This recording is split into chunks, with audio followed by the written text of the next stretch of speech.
Hello, my name is Father Gregory Pine, and I am a Dominican friar of the province of St. Joseph, and this is Pints with Aquinas. In this episode, I'd like to talk about gluttony. We've done a few of the capital vices or the 7 deadly sins in previous episodes. I've left this off until now because it felt right, and now it feels especially right. So gluttony is going to be a super sensitive issue. It's going to be an issue about which people have strong impressions and strong positions. So we are going to not so much tread lightly as tread responsibly in treating this particular issue and hopefully shining some light on the darkness which has been cast by our ambient culture, which is so wonky when it comes to food and drink. So here we go. All right, at the outset, we want to acknowledge that food and drink and their consumption is a sensitive issue, and we want to respect, honor the sensitivity of that for many persons. So just from a perspective of health and wellness, we know that there are a variety of healthy approaches or legitimate expressions because it's going to depend in large part on your constitution, your temperament, on your body type. It's going to depend on your own kind of formation. It's going to depend on your history, like something like a gut biome is super sensitive and maybe you've just run roughshod over it for a long time and now you're trying to get it back in shape and it's going to take some time still. So the types of things, like the principles and the arguments that I'm setting forward, are to be taken always or for the most part, and they're going to require some adaptation or some particular application for you, especially if you have a history of sorting through these issues on your own or in consultation with a professional. And then also with food and drink, it's a thing that's easy to obsess about. So we don't want to feed our obsession. We don't want to contribute to a pathological approach, which will only prove, less than salutary. And certainly, there are folks who suffer from this in a very acute way when it comes to anorexia and bulimia. And here we're talking about, it's not like mere compulsion, it's a sickness. We're talking about mental illness. So we also want to account for that in describing this particular problem, and again, not propose a one-size-fits-all type solution, which will actually hurt people rather than help people, okay? Now, that being said, within the Christian setting, the point isn't just to be like a well-adjusted human being, a swell fella, a nice guy. The point is to be a saint. And in our call to sanctity, higher goods are sometimes going to require of us a certain displacement of lower goods or bracketing of lower goods. I don't know exactly the best way to describe that, but a concrete example. Okay, Father Gregory. So let's say that you are, for reasons unaccountable, you're up late on Saturday night. You live in a place where Mass is only celebrated in the morning on Sundays, and so you're going to get less sleep so as to make your Mass commitment, okay? So it requires, clinging to a higher good, your Sunday obligation, and displacing a lower good, namely good sleep tonight. Now, you could take a nap and you might catch up in subsequent days, but just at face value, being a good Christian, right, seeking to be a saint will sometimes require a little bit of devastation in the lower order. So when we talk about spiritual goods, we're often talking about goods which are, at times, in tension with like psychological goods, emotional goods, and even physical goods. Okay, so sometimes people say we want to be happy, healthy, and holy, as if they were all the same thing. I submit to you that they are not the same thing. Okay, and to be holy will sometimes mean being perhaps unhealthy. Okay, that's a hot take. When we look at the lives of the saints, St. Francis of Assisi was tempted against the virtue of chastity, so he built himself a snow family and tossed himself in thorn bushes. We wouldn't say that seems, at first blush, to be psychologically well-adjusted or emotionally balanced or, even physically sane. And yet, we recognize they're a kind of sanctity. And you might say to yourself, well, that's just for the 13th century. What about the 21st century? I want to submit to you that the 13th century has a lot to say about the 21st century, okay? Take another example, St. Catherine of Siena. She lived in the 14th century. She wanted to overcome certain natural revulsions in order to cultivate certain supernatural dispositions. So for instance, she worked at a hospital for a while, and one day she was cleaning wounds with their gangrenous pus, and she saw the water bowl that was collecting all of this, off-scouring, and she said to herself, gross. And then she said to herself, I need to overcome that. And then she drank it, okay? Which is wild. Now, am I recommending that you do such things? No. But I am recommending that we have to decouple happy, healthy, and holy, or at the very least, we can't say that they are synonymous. because, there's certain virtues of the natural order, which we're going to cultivate, which will require of us balance and equilibrium and homeostasis, all good things, right? But then there are certain virtues of the supernatural order, all right? We're talking about not acquired virtues here, but infused virtues, which are going to require of us that we be a little bit wild, that we be a little bit crazy, okay? And holiness will sometimes look like madness, and that's unsettling, especially if we're just kind of making our way to normalcy or just making our way to a good sleep schedule and a healthy diet and things like that, okay?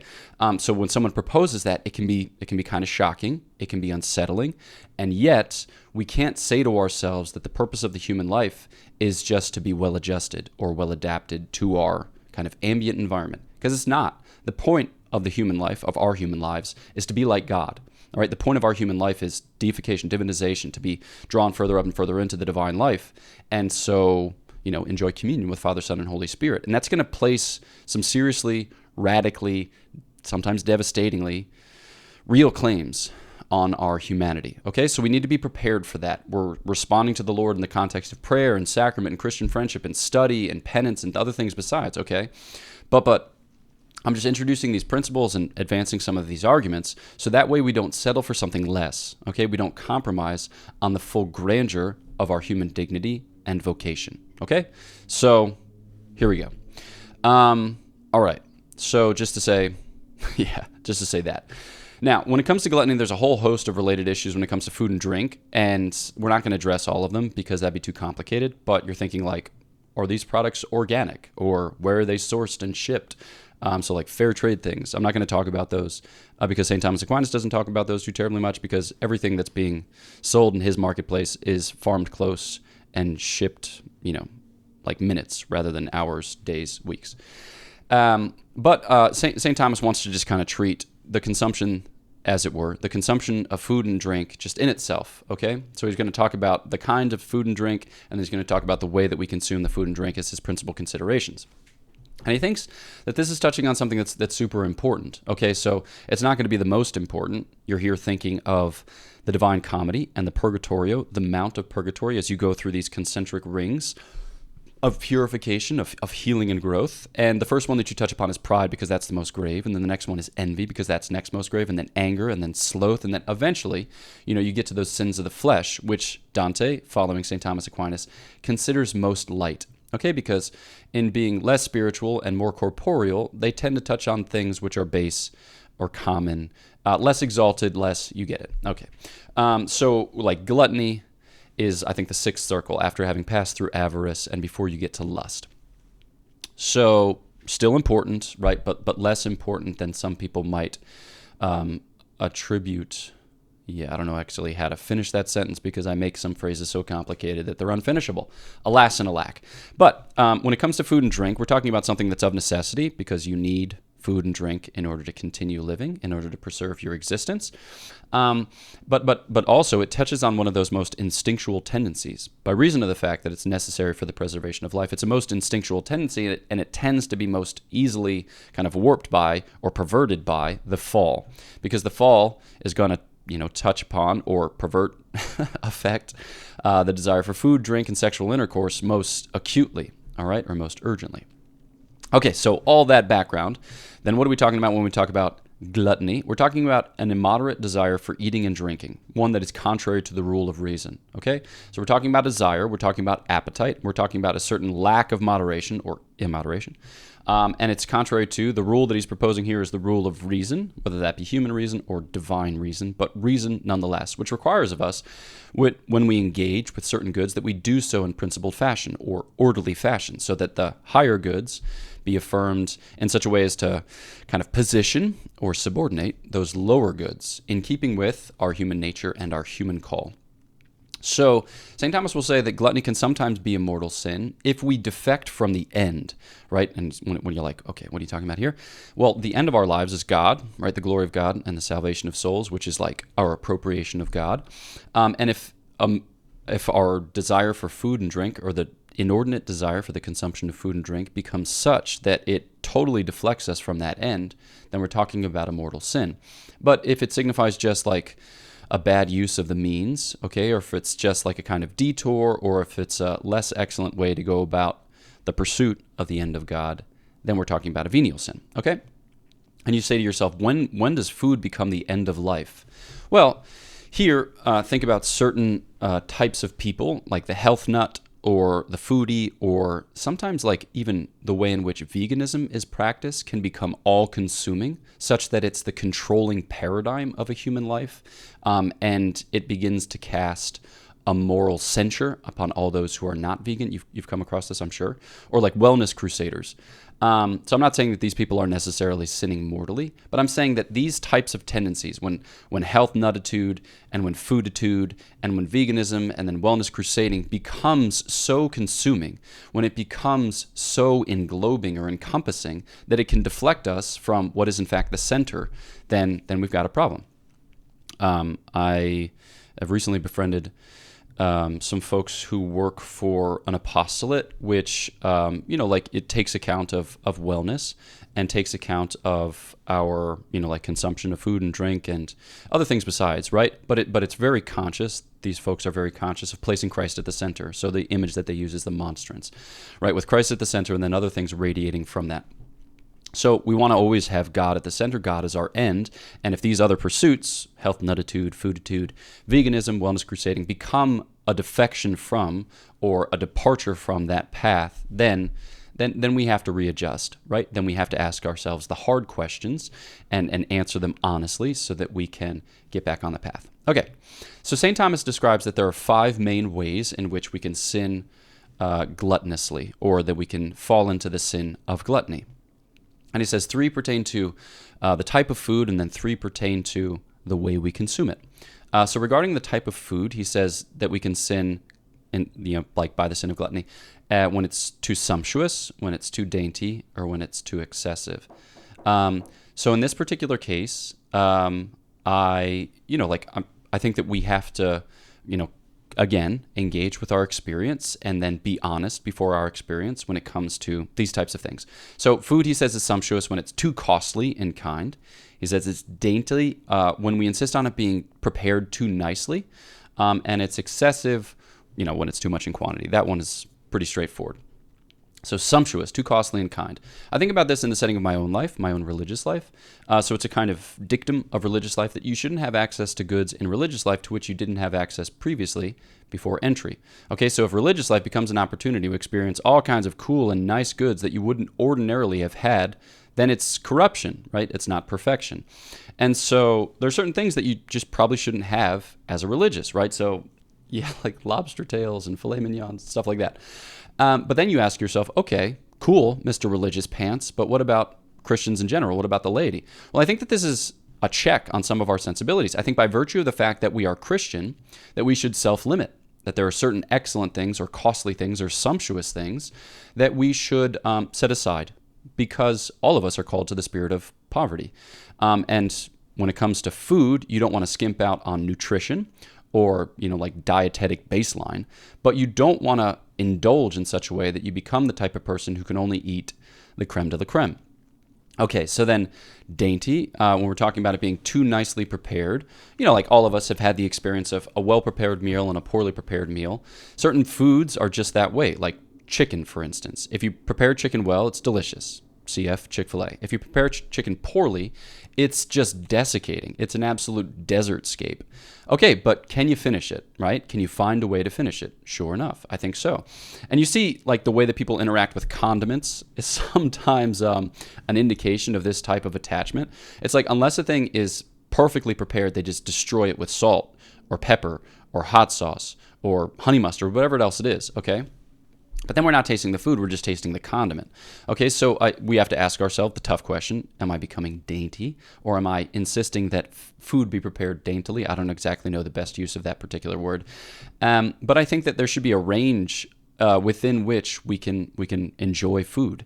And we don't want to become so much of an aesthete or so much of a critic that we can't enjoy food unless it's to absolute perfection. Now, mind you, we want to be able to enjoy it when it's prepared really well, but we don't want to make ourselves, incapable of enjoying food unless it is. And then excessively, too much in quantity. I think a lot of people will say, this is just from a health perspective, that you shouldn't stuff yourself at every meal because it actually has deleterious effects. So like 70% of full, 75% of full meat, like a good guide. And the Desert Fathers are pretty insistent upon this. And it's a way of pushing back against the spirit of gluttony, because gluttony will often, kind of clamorously yell in your ears, if you don't eat to excess, then you're going to die, right? And that's just not true. But the spirit of gluttony gains control over us when it convinces us that unless we observe the dictate of its clamorous shouts, then we're going to pass from existence. Whereas that's just not the case. And one of the ways of disciplining our desire for food and drink, of mortifying it, of bringing it back into check, is pushing against this clamorous shouting. So again, we should get up from the table with some room left in our stomach. And that will help us to infuse reason into our sensibilities, so that way we're not driven hither and thither by an excessive anxiety regarding the next meal that we may or may not have. When I suspect the case for most of us is that we know exactly when we're going to have the next meal, and we know that it's going to be sufficient. Okay, so then that's the first category regarding the food, that it be not sumptuous or dainty or excessive. And then regarding the eating, so that we shouldn't consume hastily or greedily. These sound very similar. Hastily typically refers to eating before its appropriate time, and then greedily refers to eating without the proper pacing. Okay, so we've all, again, experienced this, or perhaps done this.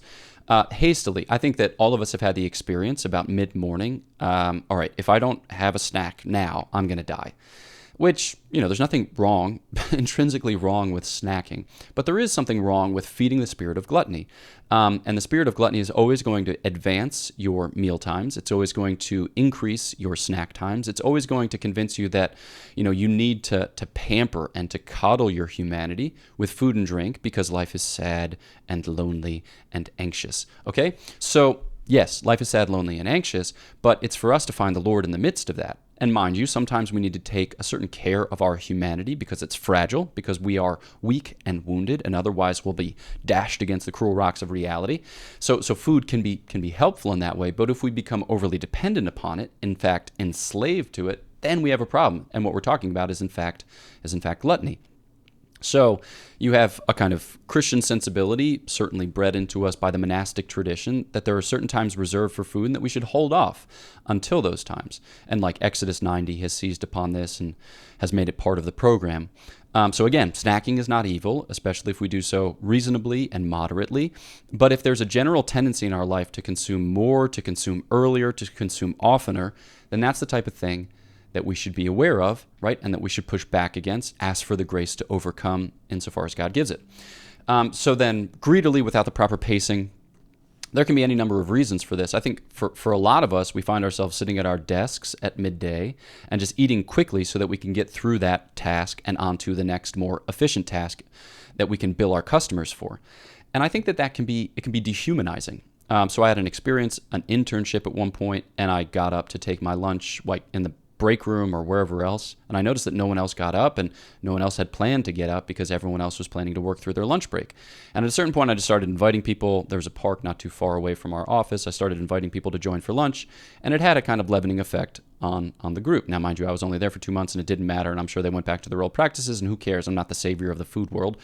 But I think that we should be conscious of the fact that when we treat our meals like an exercise in efficiency, and we try to just scarf down food and then move on, or if we're multitasking while eating, like looking at our phones while consuming, then we might be subject to this sinful inclination, or we might be giving way to this sinful inclination to eat without the proper pacing, outside of the proper human setting, and without the proper kind of human accompaniment, which a meal should represent, because a meal is an opportunity for a kind of contemplative encounter, in the sense that it's the play which we experience something of in prayer and in music and in good literature and in sport or whatever else. And that these are the types of events in which we become more human in association with our fellow human beings, and represents a way in which to build out a genuine human culture. And Joseph Pieper talks about this in Leisure, the Basis of Culture. And so we should be conscious of, eating greedily, because it's dehumanizing. It's to become like the beasts. So you have like different words in the German language for the way that an animal eats and the way that a human being eats. And it reflects the different nature, the different nature of the eater. And we should eat in a way that's more exalted, in a way that's more, how do you describe it best? Open to a transcendent encounter. That's too romantic or too exotic of a definition. And yet still you see the point. Okay.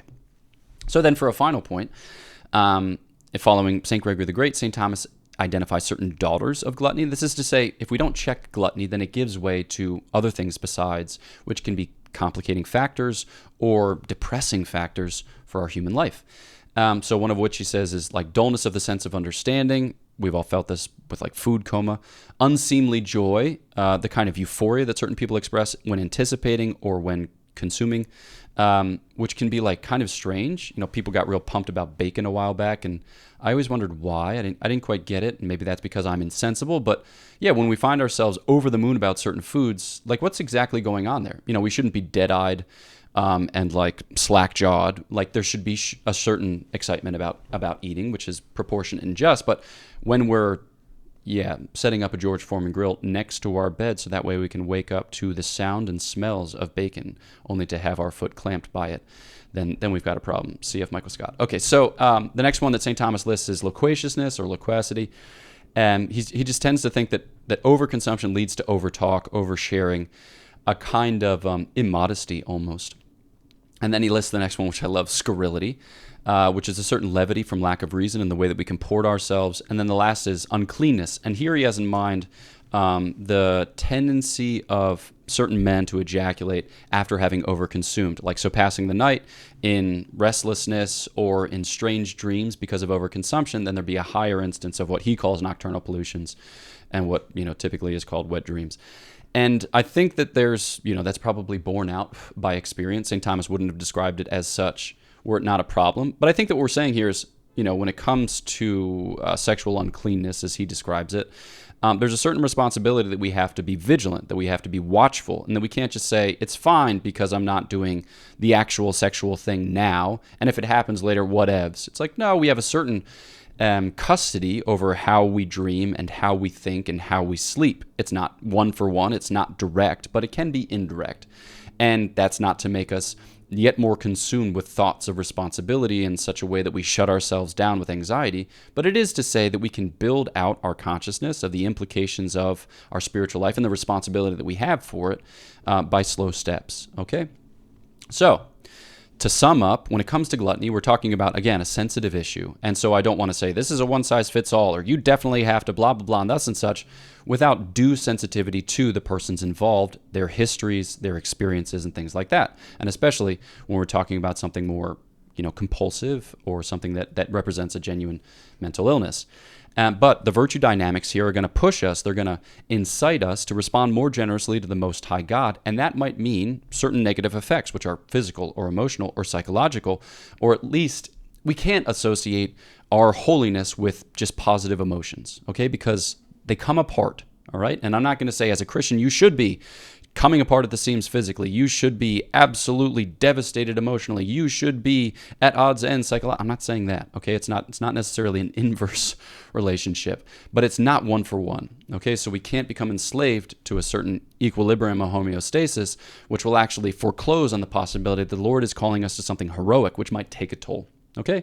So in having described gluttony in this way, I hope that it's illuminating for you ways in which you might ask God to shine the light of his revelation and infuse the impetus of his grace into certain aspects so that you can journey with him further up and further in. And I suspect that there are other people who are asking similar questions and that you have the opportunity to exchange with them and to find out good sage counsel. I'd say, discuss it with somebody close to you before implementing it, because there's no sense in kind of flying off the handle and then having to be brought back to an equilibrium by the experience of pretty rank failure or just, brutal devastation. So all those things, I hope that they can be taken into account. All right. That's what I had planned to say. This is Pints with Aquinas. If you haven't yet, please do subscribe to the channel, push the bell, and get updates when other things come out.